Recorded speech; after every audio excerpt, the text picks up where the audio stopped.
Congress party और SC cell के chairman Dharmveer जी, sir क्या कहना चाहेंगे नारे? देखिए, एनआरए जी जो थे हमारे समाज के बहुत ही बुद्धिजीव और समाज के एक वरिष्ठ संत कह सकते हैं इनको, क्योंकि उन्होंने सारा जीवन जो है भगवान वाल्मीकि जी के प्रचार में, प्रसार में और समाज की सेवा में लगा दिया।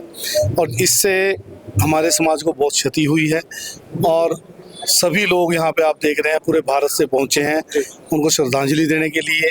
सभी पार्टियों के लोग यहाँ पे उपस्थित हैं, सभी सामाजिक संगठन उपस्थित हैं और सभी समाज के बुद्धिजीवी यहाँ पे उपस्थित हैं। हमारा सभी इस वाल्मीकि समाज में रोष है, इस बात का हम शोक प्रकट करते हैं कि आज वो हमारे बीच में नहीं है, क्योंकि वो तो जब थे तो वो दिशा निर्देश देते थे।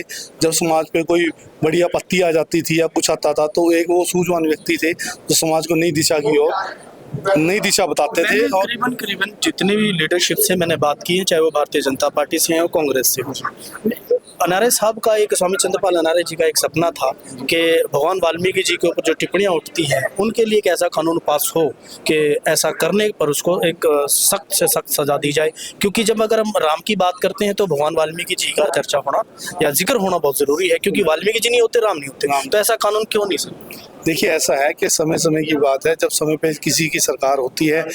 अब ये जो कानून है, अभी भारतीय जनता पार्टी की सरकार है सत्ता में, तो मैं भारतीय जनता पार्टी में भी ऐसे लोग बैठे हैं, उनसे अनुरोध करूंगा कि वो अपनी सरकार से मांग करें, नरेंद्र मोदी जी से मांग करें और ऐसा प्रावधान लेकर आएँ। अगर हमारी कांग्रेस की सरकार भविष्य में आती है तो हम सरकार में सबसे पहला मुद्दा यही कहेंगे कि ये तत्कालीन से प्रभाव से प्रभावित हो, तो इस सख्त कानून बनाया जाए भगवान वाल्मीकि जी को अपशब्द बोलने के। जी धन्यवाद। सबसे पहले तो आप सबको जय वाल्मीकि, क्योंकि आप समाज को जगाने का काम कर रहे हैं। समाज की जितनी गतिविधि बनती है उनको दर्शाने का काम कर रहे हैं। स्वामी चंद्रपाल जी के बारे में तो सिर्फ इतना कहूँगा कि उन्होंने जो भी कमाया वो ये कमाया कि उनका एक मिशन था। जब से उन्होंने शिक्षा दीक्षा ली, शिक्षा दीक्षा लेने के बाद उन्होंने एक ही लक्ष्य बनाया था पूरे देश में कि मेरी पूंजी वही होगी जहां पूरे देश में समाज का प्रचार प्रसार होगा, समाज का एक एक बच्चा जागरूक होगा, वही मेरी पूंजी होगी। और मैं ये श्रद्धांजलि देता हूँ स्वामी चंद्रपाल अनारे जी को। उन्होंने अपनी देश भर में यही पूंजी कमाई। आज पूरे देश से यहाँ लोग आए हुए, पूरे संगठनों के लोग आए हुए, सभी राजनीतिक लोग, सभी लोग आए हुए, यही उन्होंने कमाया। और इस कमाई के लिए मैं उन्हें सच्ची श्रद्धांजलि देता हूँ।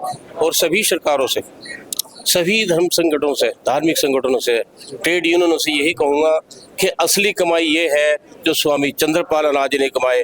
पूरे देश से लोग हाजिरी लगाने आ रहे हैं, सभी राजनीतिक पार्टी के लोग हाजिरी लगाने आए हैं। इसीलिए आप सबको आशीर्वाद देते हुए हमारे बेटा अजमेर जी, बिट्टू बैरागी जी, आप भी समाज में सच्ची सेवा दे रहे हैं, आपको भी मेरा आशीर्वाद है, आपके चैनल को भी। इन्हीं शब्दों के साथ जय वाल्मीकि। धन्यवाद सर जी, बहुत बहुत शुक्रिया। ऐसे बुजुर्ग समाज में मार्गदर्शन का काम करते हैं और ऐसे बुजुर्ग मिलते रहें ताकि समाज को ऐसा, जो अनारे जी, स्वामी चंद्रपाल अनारे जी के बारे में जिसने भी जो बोला है वो मैं ये मानता हूँ कि बहुत एक दुखी हृदय से उन्होंने वो शब्दों का यूज़ किया, चयन किया है कि आज स्वामी चंद्रपाल अनारे जी का पूरे भारतवर्ष से, चाहे वो राजनीतिक पार्टी हो, सोशल वर्क हो और धार्मिक संगठन हो, सभी यहाँ पहुँचे।